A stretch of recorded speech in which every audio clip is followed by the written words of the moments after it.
حضرت موسیٰ علیہ السلام کے پاس ایک نوجوان آیا اور درخواست کی، اے اللہ کے نبی، میں نے سنا ہے کہ آپ تمام حیوانات اور طیور کی بولیاں جانتے ہیں، اور جب بھی جانور آپس میں باتیں کرتے ہیں تو آپ ان کی باتوں کا مطلب خوب سمجھتے ہیں۔ آپ یہ فن مجھے بھی سکھا دیجئے تاکہ میں جانوروں کی بولیاں سن کر اللہ کی معرفت حاصل کر سکوں۔ سیدنا موسیٰ علیہ السلام نے اپنے نور بصارت سے اس نوجوان کے ذہن میں چھپی ہوئی اصل بات دیکھ لی اور فرمایا، اس خیال خام سے باز رہ، اس میں بے شمار خطرے پنہاں ہیں۔ جانوروں کی بولیاں سیکھ کر خدا کی معرفت حاصل نہیں ہوتی، اس کے لیے خدا سے ہی رجوع کر۔ موسیٰ علیہ السلام کلیم اللہ نے اس نوجوان کو بہت سمجھایا بجھایا، لیکن انسان کی فطرت ہے کہ اسے جس بات سے منع کیا جائے وہی بات بار بار کرتا ہے۔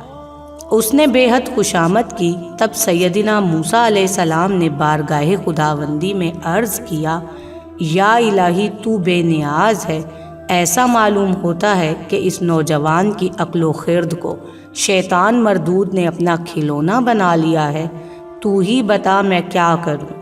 اگر اسے جانوروں کی بولیاں سکھا دوں تو یہ بات اس کے حق میں نیک نہ ہوگی، اور اگر نہ سکھاؤں تو اس کا دل صدمے سے چور ہوتا ہے۔ حق تعالی شانہ نے حکم دیا، اے موسیٰ علیہ السلام، تم اس نوجوان کی خواہش کو پورا کر دو، کیونکہ ہماری سنت ہے ہم کسی کی دعا رد نہیں کرتے۔ یہ حکم پانے کے باوجود موسیٰ علیہ السلام نے سوچا، ایک بار پھر اس نوجوان کو اس خیال سے باز رہنے کی کوشش کروں۔ چنانچہ آپ نے انہیں نہایت شیریں اور نرم لہجے میں سمجھایا، خدا نے اجازت تو فرما دی ہے اور اب تیری مراد خود بخود پوری ہو جائے گی، لیکن تیرے حق میں بہتر یہی ہے کہ یہ خیال ذہن سے نکال دے اور خدا سے ڈر، کیونکہ یہ پٹی شیطان نے تجھے پڑھائی ہے۔ مجھے یقین ہے کہ تو سینکڑوں آفتوں میں پھنس جائے گا۔ اس بات نے اس نوجوان پر صرف اتنا اثر کیا کہ وہ کہنے لگا، بہت بہتر، میں تمام جانوروں کی بولی سیکھنے کے خیال سے درگزر کرتا ہوں، لیکن کم از کم 2 جانوروں کی بولیاں تو ضرور ہی سکھا دیجیے۔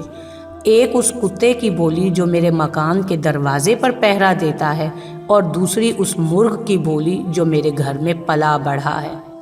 بس میرے لیے ان 2 جانوروں کی بولی سمجھ لینا ہی بہت ہے۔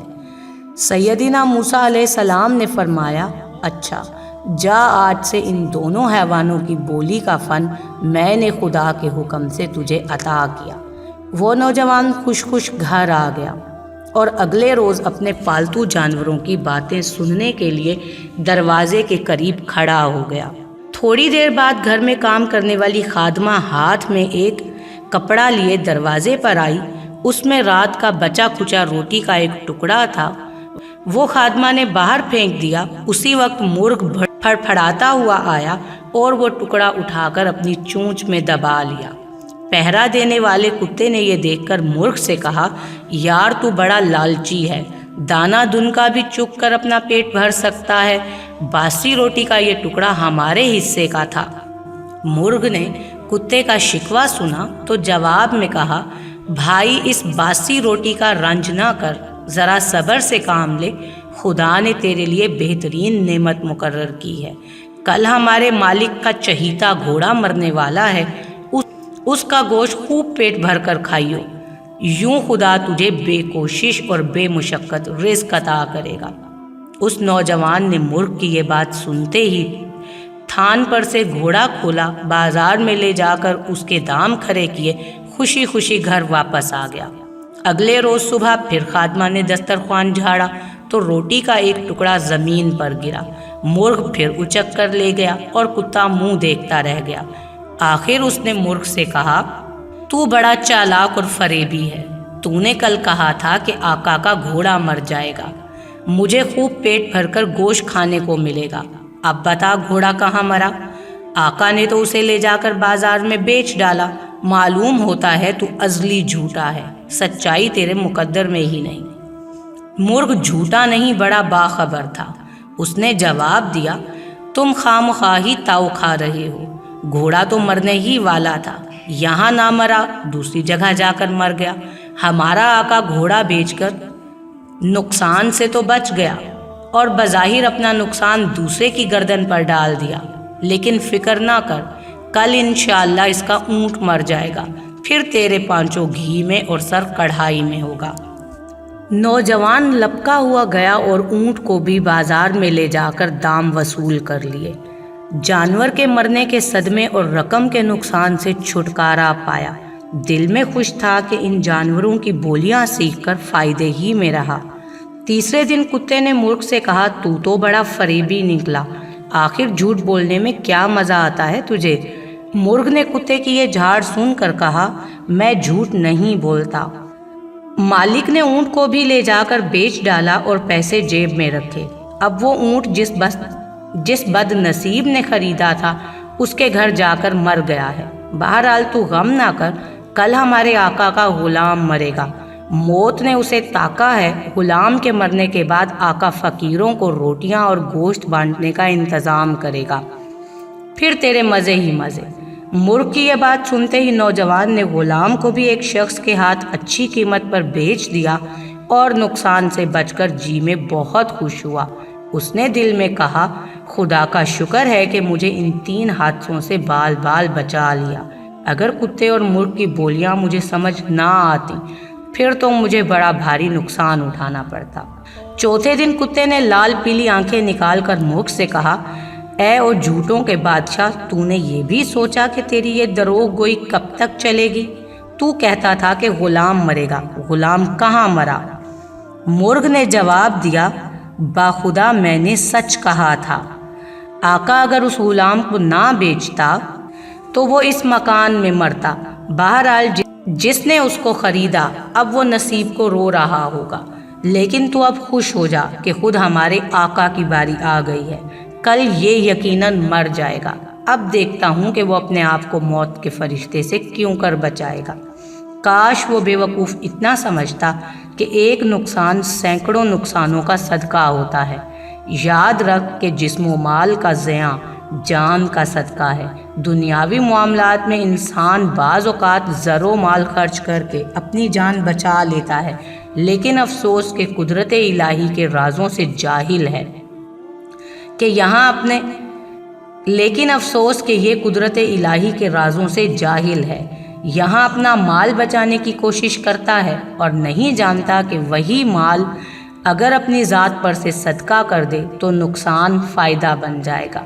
خیر، اب تو قصہ ہی تمام ہوا چاہتا ہے، ہمارے آقا سوئے عدم روانہ ہو جائے گا، پھر اس کے والی وارث گائے ذبح کریں گے اور دیگیں چڑھیں گی، فقیروں اور محتاجوں کا ہجوم ہوگا، روٹیوں کے ٹکڑے اور ہڈیاں بوٹیاں اس کثرت سے کھانے کو ملیں گی کہ جی بھر جائے گا۔ ہاں، گھوڑا، اونٹ اور غلام کی موت ہمارے بے وقوف اور مغرور آقا کی جان کا بدلہ تھا۔ مال کے نقصان اور اس کے رنج و غم سے تو محفوظ رہا، لیکن اس نے اپنی جان گنوا دی۔ آقا نے مرغ کی زبانی اپنے مرنے کی خبر سنی تو پیروں کے تلے سے زمین نکل گئی، ہاتھ پیروں میں دم نہ رہا، گرتا پڑتا بدحواس بدحال سیدنا موسیٰ علیہ السلام کی خدمت میں حاضر ہوا اور ساری داستان سنا کر فریاد کی، اے خدا کے سچے نبی، مجھے ملک الموت کے پنجے سے بچائیے۔ اس نوجوان نے پھر منت سماجت شروع کی اور اس قدر رویا کہ سیدنا موسیٰ علیہ السلام کو اس پر رحم آ گیا۔ ارشاد ہوا، اے نوجوان، اب تیر کمان سے نکل چکا اور چھوٹا ہوا تیر کبھی واپس نہیں آتا۔ قضا نے تیرا گھر تاک لیا ہے اور اسے ٹالنا میرے بس میں نہیں۔ ہاں، بارگاہ الہی میں تیرے لیے یہ درخواست پیش کرتا ہوں کہ جب تیری روح بدن کا ساتھ چھوڑے تو ایمان کی دولت تجھے نصیب ہو، وہی زندہ ہے جو ایمان سلامت لے کر جائے۔ ابھی پیغمبر خدا کی بات پوری بھی نہ ہوئی تھی کہ نوجوان کا جی مالش کرنے لگا، دل گھبرایا، ہاتھ پاؤں سنسنانے لگے، یکایک خون کی ایک قے ہوئی اور وہ قے ہیضے کی نہ تھی، موت کی تھی۔ اسی وقت 4 آدمی اسے کندھوں پر لاد کر گھر لے گئے۔ مکان پر پہنچتے ہی اس پر تشنج طاری ہو گیا، زبان بند ہوئی، آنکھوں کی پتلیاں پھر گئیں، کانوں کی لوئیں مڑ گئیں۔ آخرکار اس نے ایک ہچکی لی اور اپنی جان جان آفرین کو سونپ دی۔ سیدنا موسیٰ نے خبر سنی تو درگاہ الہی میں دعا کی، اے باری تعالیٰ اسے ایمان کی دولت نصیب فرما، اپنی شان الوحیت کے صدقے میں اسے بخش دے۔ ہر چند اس نے گستاخی اور ضد کی، لیکن وہ نادان تھا۔ اسی لیے کہتے ہیں کہ بڑوں کی، بزرگوں کی ہر بات کے پیچھے کوئی نہ کوئی حکمت پوشیدہ ہوتی ہے، بلا وجہ کی ضد کر کے۔ جس طرح اس نوجوان نے اپنے لیے سب سے بڑا نقصان خریدا، اللہ تعالی ہم سب کو اس طرح کے نقصانوں سے بچائے، آمین۔